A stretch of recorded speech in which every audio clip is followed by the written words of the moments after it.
So let's keep going. So now we're into the nervous system. Now we're going just into the brain and the cranial nerves. You've already learned about the peripheral nervous system, the spinal cord. So now we get into like the whole meat and potatoes. Okay, so the brain is what does everything. All we do is have all these nerves that bring all the efferent, all the afferent information up to the brain. They add to the brain. Now the brain has to decide what to do with that. So we have trillions of connections that go on in our brain constantly. It is better than any computer you could ever possibly buy. I don't care if you are a gamer, your brain still works faster than your computer. So let's just jump right into this. I already covered all this. Over 20 billion neurons. Remember, every one of those neurons is going to have multitudes of dendrites coming out and multitudes of axons coming out. So the connections are up in the trillions. We destroy brain cells with all the stupid things that we did, especially in our youth. Hopefully we have enough brain cells to spare. Now, embryology, realize that the very first thing that's going to form, we start off, so mom and dad come together, sperm and egg, boom. Forms this little ball called a blastocyst. As that ball is bouncing down the fallopian tube, or the uterine tube, heading towards the uterus for implantation, it's already started to fold on itself, and it's starting to make this little node in there. This little hole in there is like a donut, and in that hole it wraps around and forms, and it becomes a tube. So that's going to become our neurotube. So the first thing to form is going to be our brain and our spinal cord. Okay, so let me see. The telencephalon, you don't need to worry about that. That just makes a cerebrum. The diencephalon, just remember the telencephalon is above the diencephalon. Then the mesencephalon is going to be the cerebellum. Elenocephalon, that's going to be the medulla oblongata going to the brainstem. We'll go into more detail on this stuff. You don't need to know about it too much. What I want you to understand is this is the way our brain works. So even with the very primitive brain, like right here, this is like 3 weeks old, a little embryo right here, small brain, little body going down. So what I did was I put together this nice little flow chart. So on the flow chart, the main thing I want you to understand is this is what we're dealing with here. So this is going to be the developed brain. So first thing that happens is when we get information. So we get information, and that sensory information goes up our spinal cord, and it hits our medulla oblongata. That's the very first thing it hits. The medulla oblongata handles heart rate. So if it thinks that there is something exciting happening, it's going to make the heart beat faster. Okay, so it's going to control the heart rate. And then it continues on up, and it goes to the cerebellum and pons. The pons is going to be, if the heart's beating more, we need more air. So it's going to start to increase respiration. Now what if we need to move right away? What happens now is it sends that information to the cerebellum. The cerebellum now is going to react. The cerebellum does movement. It's fine motor movement and coordination. It doesn't always initiate, but it is in charge of movement and making things happen. Now, what if we need to think about this a little bit, okay? We need to be a little more aware. Okay, so the cerebellum can handle, like for posture, we don't think about our balance, we just do it. Cerebellum handles that. So now do we need to be aware, and what are we going to do with this? So the midbrain, we're going to actually, that's our vision, and that is our hearing. So that is like our, pretty much when we get right down to it, our midbrain is our, going to keep you alive. Okay, so it's more reflexive. But if we see and we hear stuff, and we know that we actually want to go do it, we need to think about it, then we send it up to the diencephalon. The diencephalon is actually where we're going to have the gatekeeper, so to speak. That is where we're going to have, sitting on top of that is our thalamus. Our hypothalamus and our thalamus. Our hypothalamus is going to say, hey, we saw, we heard, we feel, we know what's going on. We send that to our emotional center. Or we send it to the diencephalon all the way up to the thalamus, and the thalamus is going to send it over into the cerebrum. The cerebrum is where we're going to think about how to react. Think about what we should do with it. Should it be a memory? Okay? So we have all these parts, and this is in the growing up brain, but all these parts are already running wild right in here, and it's by the 6th week, 6 weeks of an embryo. Okay, so major regions, this is going to be on the brainstem running up. You can read this, but it's a lot better when I just get right down to the pictures. Okay, so the medulla oblongata is heart rate. The pons is breathing. Medulla does some these are all relays, okay? These are running upwards. So the pons, that's going to be, it goes, the cerebellum, like I said, the cerebellum is for, mainly think balance. It is movement we don't think about, we don't initiate, okay? Then the mesencephalon going up into there. That's going to process our visual and auditory. So remember, it goes medulla, pons, mesocephalon, our midbrain. I always call it the midbrain. And then above that is going to be our hypothalamus, our thalamus, and the epithalamus on top of that. The epithalamus just has our pineal gland, which helps with our circadian rhythms, makes our melatonin. Okay, this right here, you have to understand, the cerebellum is going to coordinate somatic motor functions. Basically, it's our somatic nervous system, but we don't initiate movement on the cerebellum usually. The cerebellum reacts and makes sure everything stays smooth. We have areas up in our cerebrum where we're going to initiate movement and learn movement. Okay, so cerebrum is the higher thought, our conscious thought. It's the stuff we're aware that we're doing. It's the part of your brain that hurts when you're studying and taking this test. Okay? Of course, cerebrum is really big, so it's going to have a lot of other different parts to it, and we'll go into all that as we move along. I always like pictures. Study the pictures. Pictures help with everything. So your cerebrum, it looks like it's all a separate part of the brain. Kind of is. It's sitting right there. So fine motor movements. Okay. Now, as we're running up, so we have our spinal cord down here, and we're going to hit our medulla oblongata. All right. So the medulla oblongata is the first little lump. Okay. First little lump is the medulla. Then we come up here and we basically have this little ridge of stuff. So that's your pons. So over here, it's going to be the medulla, and that's going to be your pons. And from your pons, now we're going to go up to our midbrain. So our midbrain is going to be this little section right in here. But in the back here, you can actually see it better. Right? So the midbrain kind of sits right up above the cerebellum. And then this is our pituitary gland. Always look for the pituitary gland, because right above the pituitary gland is going to be our hypothalamus. And our thalamus is going to be like this egg-shaped thing right here. Okay, so just think about it like that, and then the rest of it, this is kind of like it's like the stick that's stuck up inside the brain, and the rest of the brain up here is going to be our cerebrum. That is going to be the higher learning. So the thalamus, this section right here looks like an egg. It's the processing center for information. It says go there so we can see it, go there so we can think about it, go there so we can remember it. That's what the thalamus does. The hypothalamus, it controls like our emotions, autonomic functions, which means we don't think about it, and the production of hormones. Our pituitary gland is the hormonal guy. It's the master gland, the one in charge.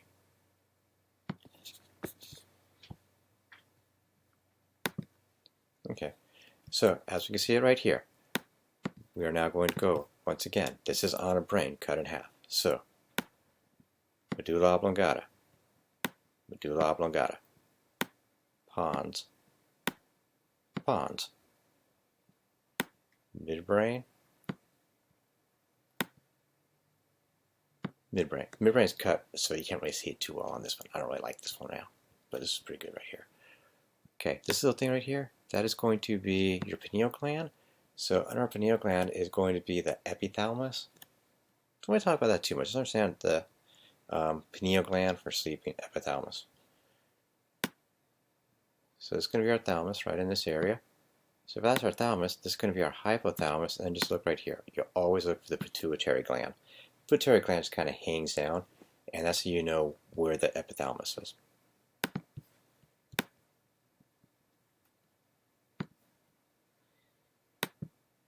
Okay, gray matter and white matter, we've talked about that before. White matter just means it's myelinated, gray matter means it's axons.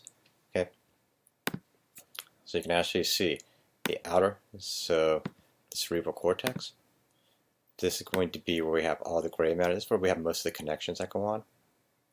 It's like our heavy thinking areas. Okay, that's our figuring, our reasoning. Let me see, the ventricular system. Let's just jump right back over here. So this is our corpus callosum. This is a communicator between the two sides, right and left side of our brain. And inside here is like a little space that's open, and that is referred to as a ventricle. You can see the ventricles really good right in this area. Okay. So that's going to be our ventricles. Our ventricles are where cerebral spinal fluid is going to be floating around and moving around and swishing and making sure everything's nice and clean. So these are going to be our lateral ventricles because we have one on this side, one on that side. So this will be our first ventricle, this will be our second ventricle. So that means that this area where it kind of drains down, that'll be our third ventricle. And then when it hits this little area where it hits a narrowing, that is our cerebral aqueduct. Aqueduct just means water, aqua. As it comes down, it's going to now hit our fourth ventricle. Fourth ventricle is going to be between the cerebellum. So that's the lower, and then it goes down the central canal into our spinal cord. Okay. This is a lateral horn. Our ventricles go through our brain pretty good. It almost looks like a ram's horn. They already nailed that. So you can kind of see the horns right here. Whipping all the way around. So, once again, first ventricle, second ventricle, third ventricle, aqueduct, fourth ventricle.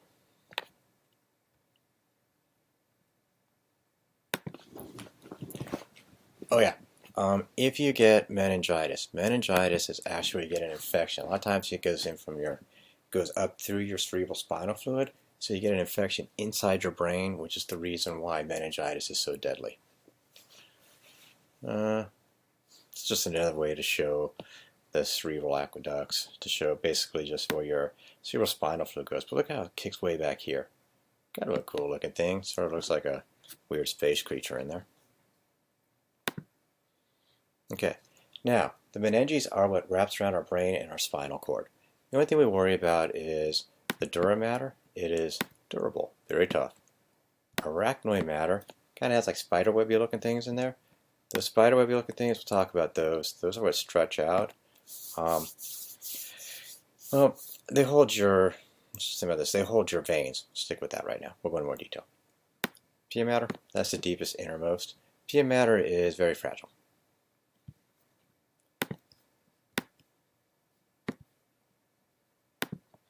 Okay, so we have our dura mater is the most outer portion. So this is all like our skull, parts of our skull. There's section off the skull and all that stuff. I like on this, even left the guy's ears on here. We'll start with the pia mater. You can barely see it. Pia mater is like if you were to take a head of cauliflower and some really cheap toilet paper, get the head of cauliflower wet, put the toilet paper on top of that, and it's going to adhere to it really tightly. Very hard to pick that off without tearing. That's your pia mater. Top of your pia mater is your arachnoid mater. It's called arachnoid because it looks like it has spider webbing in it. And then on top of that is your dura mater, which is what's going to protect you.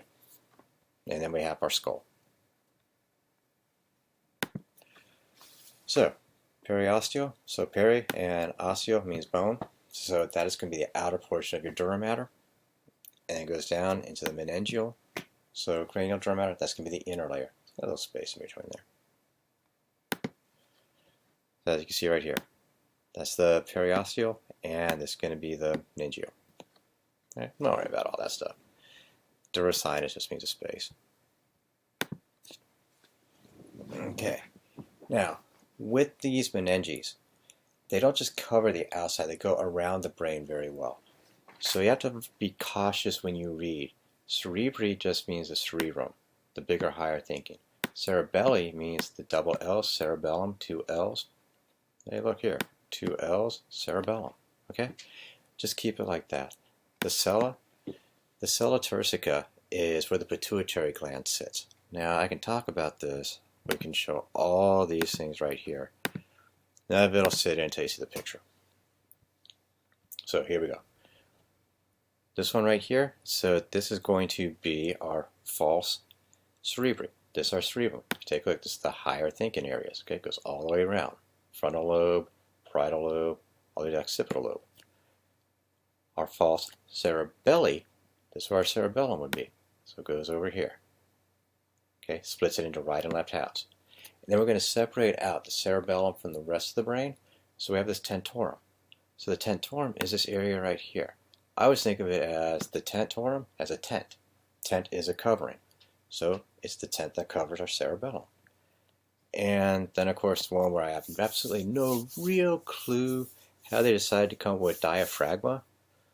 I don't know how they came up with that, but the sella just says the sella turcica. That's the Turk saddle right here, which is a sphenoid bone, and this is your pituitary gland. So it wraps around that. Okay, let me see. Any other highlights in here? Nah, I think that's probably pretty good. Those are the easy parts of the brain. Okay. So the arachnoid granulations, basically all that means is you have this trabecular pattern, and this is the area where we're going to have the cerebral spinal fluid's going to be flowing through in here.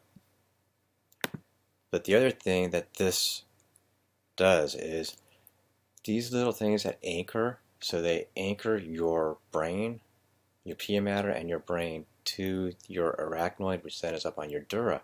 These little lines right here, this trabecular looking thing, it holds our veins in place. We have a lot of veins in there. So we have a lot of veins under our dura mater, which is why when you take a blow to your head, you hit your head, you can rupture a vein, and when that happens, you have slow bleeding on your brain, which is going to cause some problems.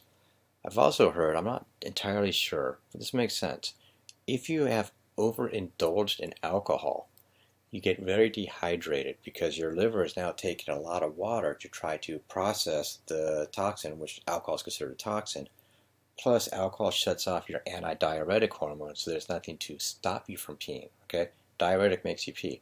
Antidiuretic makes you stop peeing, which is why when you drink, you have to pee more.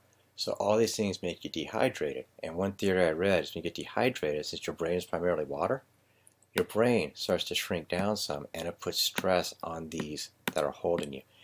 Our brain itself does not have pain fibers, but everything that wraps around our brain has pain fibers.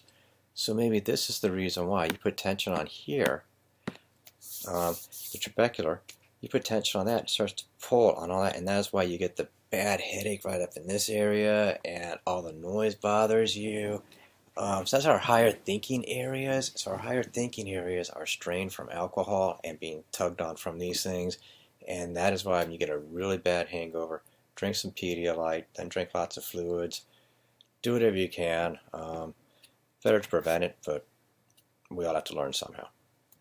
Now, if we rupture the cerebral vein, sometimes what happens is we wind up with a hematoma. There's a big hematoma over here. Take a look at this hematoma. What it did now is it pushed all the brain tissue over. These right here are our lateral ventricles. You can see how they're just totally crushed.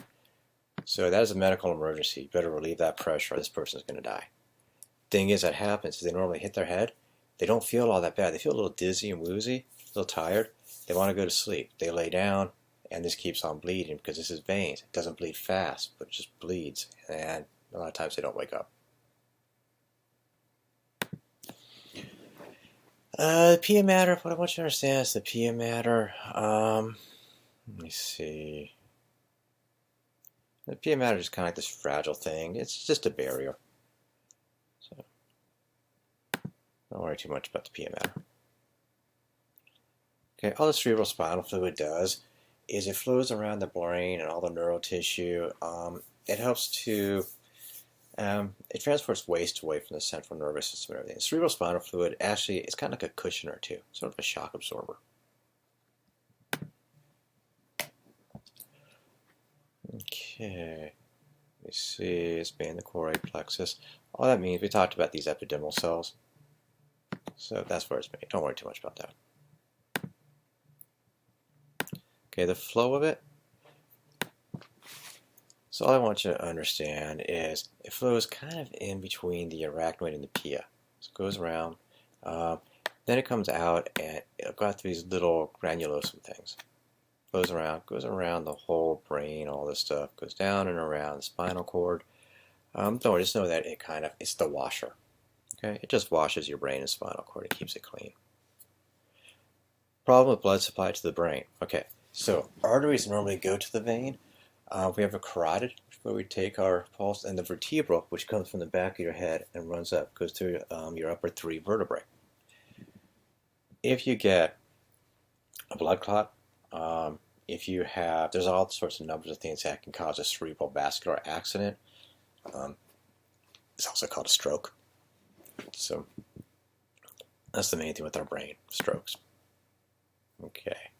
So now the medulla oblongata, we already talked about this. So that is the first thing that your spinal cord is going to hit. That handles heart rate. Okay. But everything has to be relayed through there because, everything is a stopgap. Everything has to go through your medulla oblongata, then it goes through your pons, then it has to work its way up into your thalamus, and your thalamus tells it where to go. okay, if it needs to go there.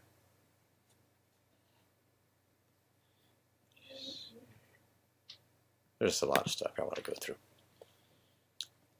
I don't really worry too much about the olive thing. Just know that behind the olive, we're going to have our cardiovascular centers. Okay, so this is our medulla oblongata, cardiovascular centers. It's the main thing I want you to be aware of.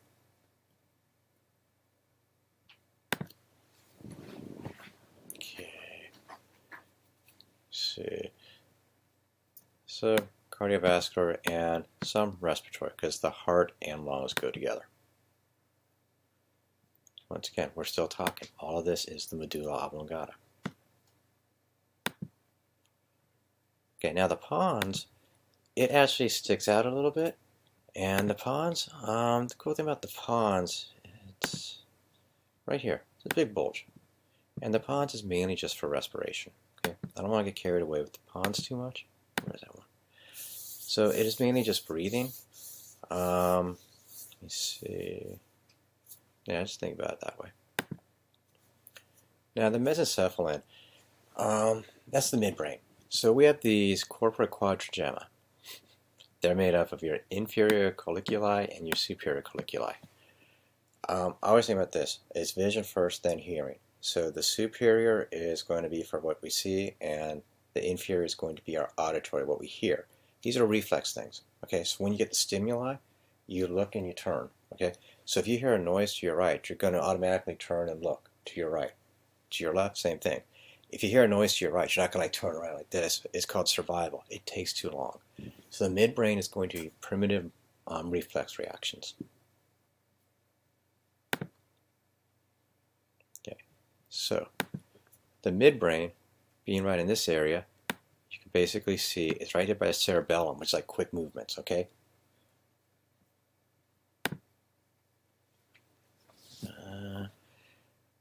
Colliculi is right up here, superior and inferior, these little like dots on here. You can see it better here. So we have our thalamus underneath, and now we're going to have our superior. Superior is vision, inferior is auditory. Hey, we've got an eye on the right, eye on the left. Let's put these colliculi. One on the left, one on the right, superior and inferior. Keep it simple like that. This chart right here helps you to understand things a little bit better when you know where they're located.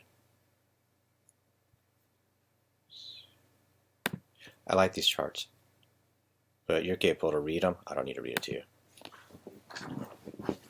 Okay, so your diencephalon is made up of your epithalamus, your thalamus, and your hypothalamus. When you take a look at the brain upside down, you're going to look for the optic chiasm. We'll talk about that. The optic chiasm, too, there's something called the mammillary bodies. We'll talk about that in a little bit, too. But that's part of your hypothalamus. So you know right there. Here is your optic chiasm. It's split. That's your optic nerve, cranial number 2. So our mammillary bodies, this is a guy hanging down right there. That is for a primitive suckling reflex. It's called mammillary because, like mammogram, mammary is kind of like boobs. So it looks like boobs. So that's the suckling reflex. So when you have a baby, the infant automatically knows when it's on a boob, suck. So it's for feeding. Let me see.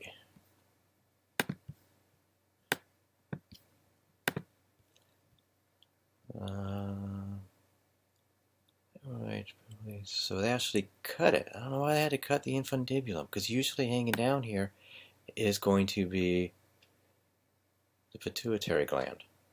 We always look for the pituitary gland, because right above the pituitary gland, you know right then we're talking about the hypothalamus.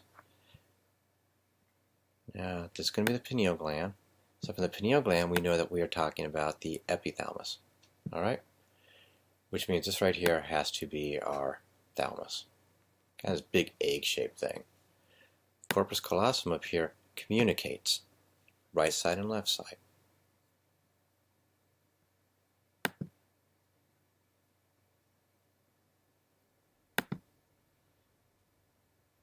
Okay.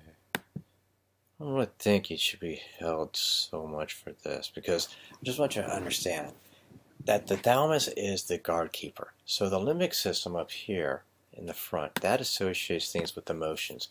So emotional center is going to be heading over into our hypothalamus. It's going to head down here because there's a lot of hormones and glandular tissue and stuff like that, but it puts feelings with smells and tastes and things like that. Okay. Let's see. Yeah, you can study this if you want, but it's a lot of information. Okay. The hypothalamus is kind of like this guy that regulates things so we don't have to. Our brain has parts that are set up to where it just runs automatically. Things that are so important that if we try to think about it, we'd probably mess it up. So heart rate, blood pressure, respiration, digestive functions. If you had to sit there and think, okay, heartbeat, that'd be too much for us. We'd probably all be dead really quick. So our hypothalamus takes over a lot of that stuff. You can see everything going on in here. I'm not going to sit here and kill you with it, but I want you to understand this. We have our sympathetic and parasympathetic that go over to our hypothalamus. So our hypothalamus is going to play a role in our autonomic nervous system as well. You get tired of hearing about this guy. The infundibulum is the stalk where the pituitary gland hangs down from. That's always a fun thing to say. As this kind of gives you a little bit more information about what these things do. And mammary bodies. So, just know the hypothalamus in general. Kind of know the regions too. The cerebellum, I don't want to go into too much craziness with it. The arbor vitri is cool because we have our white matter and then our gray matter all around it. So arbor vitri, arbor means it looks like a plant, like a tree. Arbor Day is Tree Day. Let me see. But the main thing about it is subconscious coordination of movements. What it is it recognizes our balance. When you want to go do something, it makes it so it's smooth. It makes it so that when we walk, there's no effort. We're not stumbling. Okay? Now, the cerebrum is our higher thinking. This is where we do our learning. This is where everything comes together.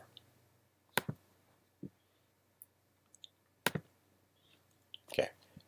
Central sulcus just means there's this little groove that goes down. And if you follow it, you can draw a line through this groove, and it goes all the way up from your temporal lobe all the way up into your longitudinal fissure. Longitudinal fissure divides your brain into right and left halves. Remember, what communicates between those right and left halves is your corpus callosum. Let me see. That's the main part on this picture. Okay, longitudinal fissure, right and left half. Okay, now let's just jump right into this. So, if in doubt, always look for the thing that doesn't look like it fits in. That's your cerebellum. So if you see your cerebellum, now you know where the occipital region is going to be. So occipital bone is going to be down here. But here's our occipital region. Okay, and then we have our parietal region, and then we have our frontal region. And so down here is going to be our temporal region. Now, I want you to start thinking about this. So occipital bone, occipital region. Parietal bones, parietal lobes. Frontal bone, frontal lobe. Temporal bone, temporal lobe. Temporal lobe, hearing. We hear, we interpret, we understand. Speech centers. This is where our language is developed. Our occiput, this is going to be our visual center. Of course, our eyeballs are up here. Now we come all the way up to the parietal lobes. Now, as we go up to the parietal lobes, this is where we're going to have right up here. This is our primary somatosensory cortex. Okay?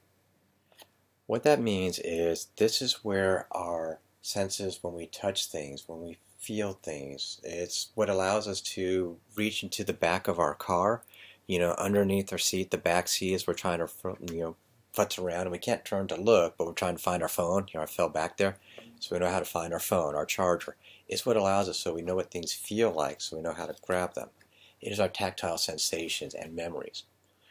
Okay, so that is going to be posterior to the central sulcus. Now, primary motor, which is precentral gyri. So remember, gyri is just these ridges. Okay, so your precentral gyri is going to be in front of, so anterior of your central sulcus. And what that is going to be the primary motor cortex. That is where we learn how to move. That is our motor center. That is how we learn to walk. That's how we learn to grab things. That's how we learn to just do stuff. Okay? So our tactile, which is our sensory, and our motor, which is how we react to those sensations, are right there with the central sulcus. Just remember, in the front of it is motor. In the back of it is sensation. Keep it simple.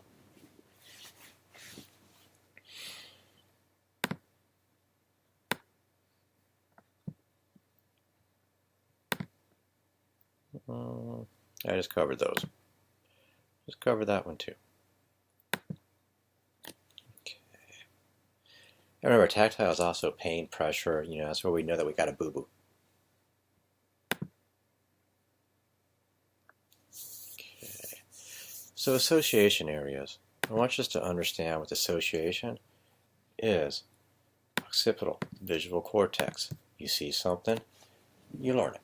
Okay, that's all. These are all learning. So association is like learning. Auditory, let me see, we covered all of this stuff already.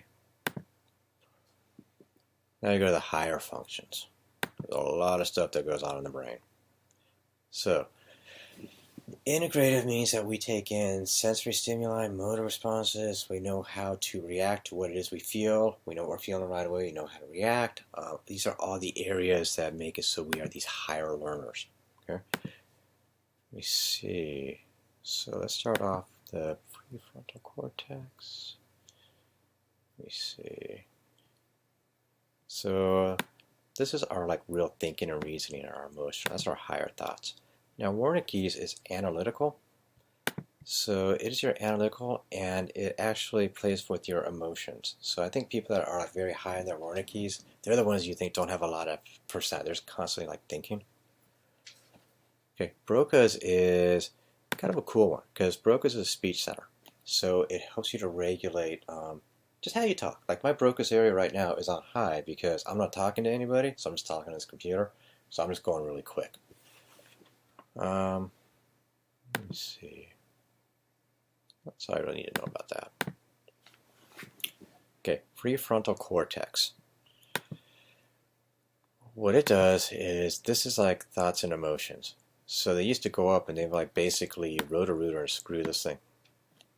They would remove this and give somebody a prefrontal lobotomy if they thought they were dangerous. And what that did was it kind of took their emotions out and just turned them into like a zombie. See, complicated learning and reasoning.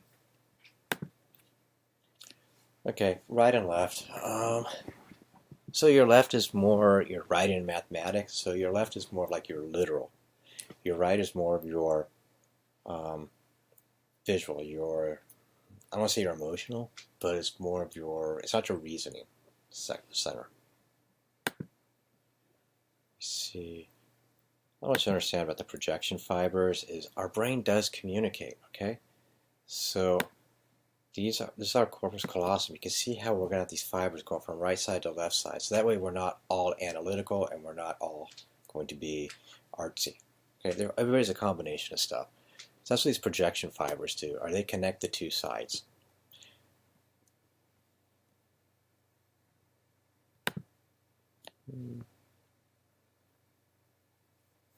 Yeah, kind of what I covered. See, basal nuclei. Okay, so now we're going to cerebrum still in the lower portion. So, what we have right here is we have our thalamus. Okay, and then our thalamus has like this little swoosh thing, like this Nike thing that goes around. Just all around here, we've got the amygdala.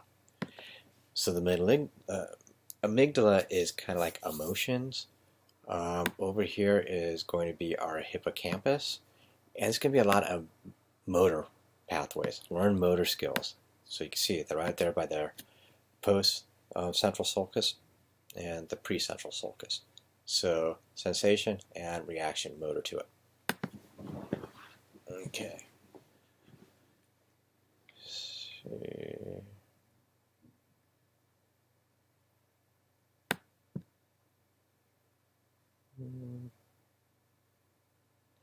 It's all this motor stuff in that. So the limbic system, we talked about that. It just kind of sits and gives emotions to sensations. All right.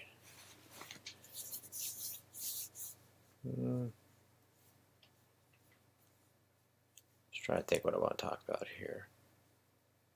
Just understand, this is the limbic system. All right, they're not going to ask you too much stuff about this.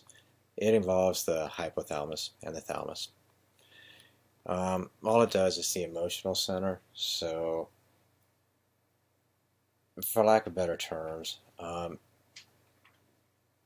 you're in school, you're in lockdown, you are now in binge eating mode, comfort food, all these things. So when we finally get out of this and the lockdown's over, all the depressed states that we have because we don't get any sunshine, once you get in the sunshine, hopefully that's going to stimulate and make it so you're going to appreciate things more. So you'll smell the outdoors, you'll smell rain, you have more of an association, you smell rain, it smells like things are clean. It just sets a memory to an emotion. That's all.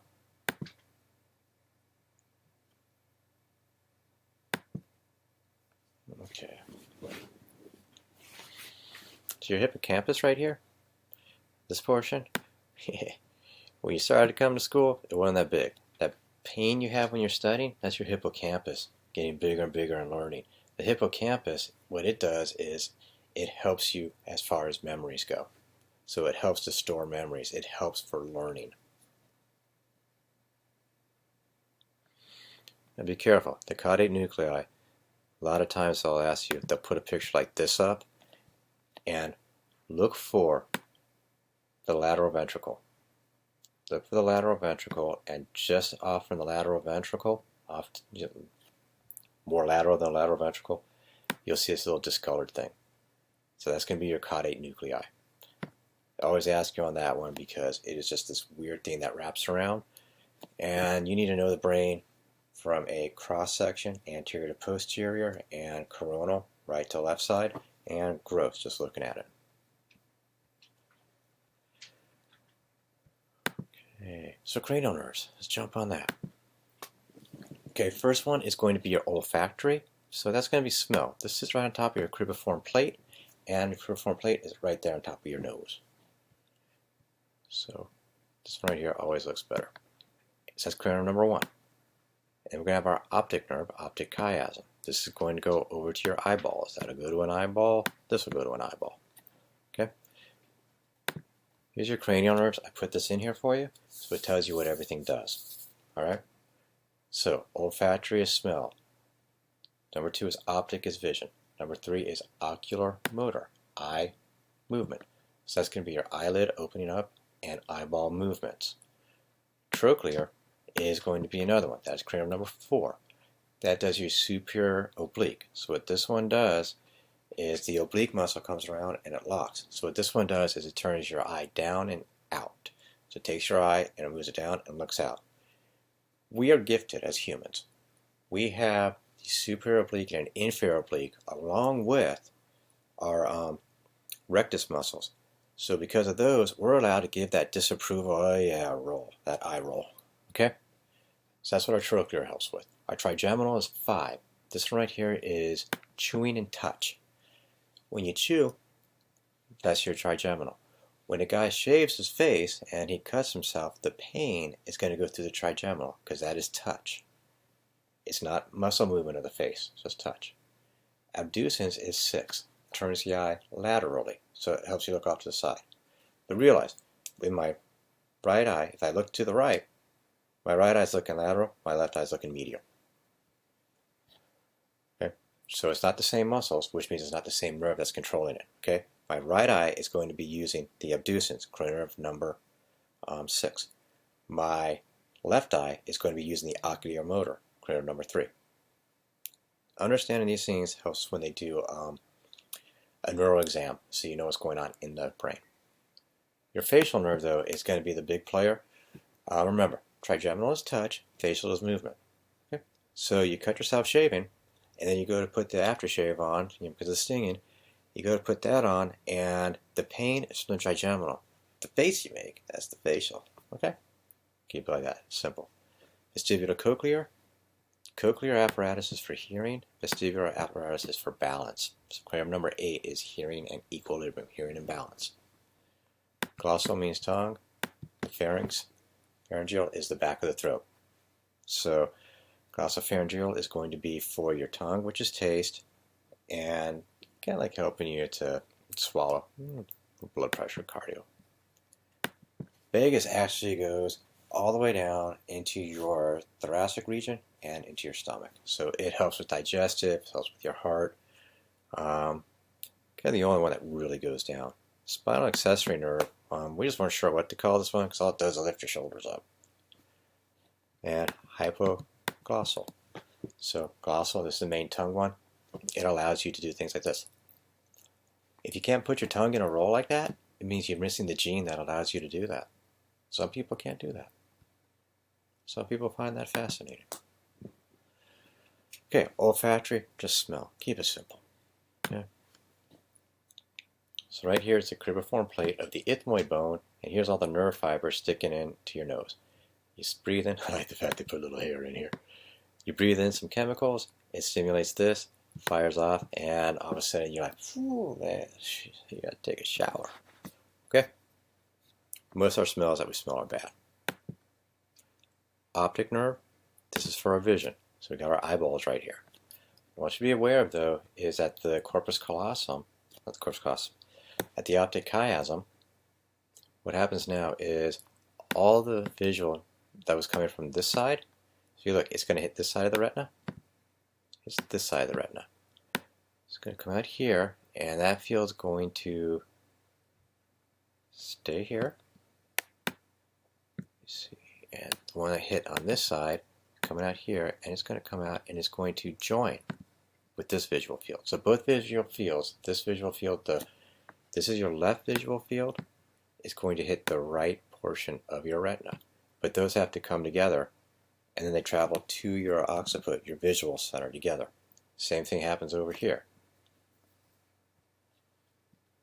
So the visual field coming this way onto that side, and the one coming onto this side, well, they're going to come together. You can't even see that green. That's an ugly green too. Yeah, it's just some sparkly stuff.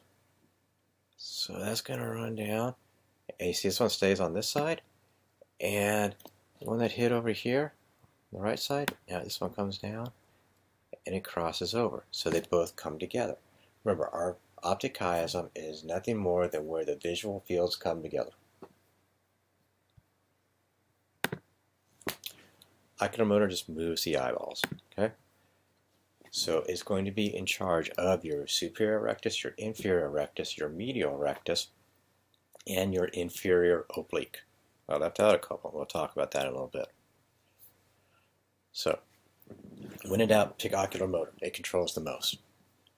Here's the way that I always learned it.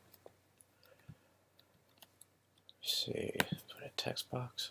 So, I always learned it kind of like this. It's LR6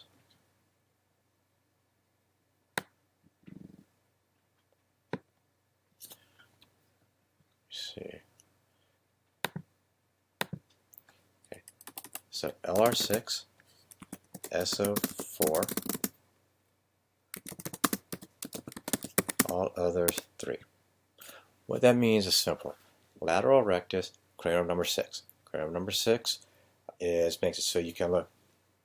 Right one looks to your right eye. Left one looks to your left. Okay, so laterally. Superior oblique, that one's going to be the one that makes it so that we can look down and out. Okay, so that is SO4. It's your superior oblique. Cranial number 4 is your trochlear. All others are the vestibular.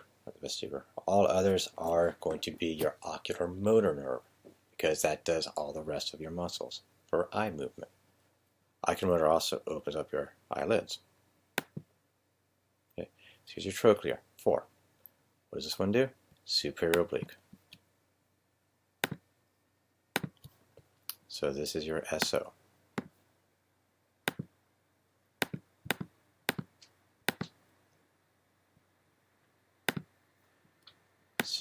SO4, trochlear nerve. Let's see. You can see it right up here as your superior oblique comes up, wraps around, attaches to the eyeball, and pulls and rotates. Trigeminal, touch of your face, and chewing. Okay.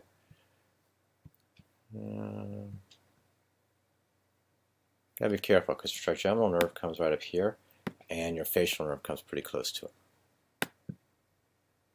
Okay, abducens nerve number 6.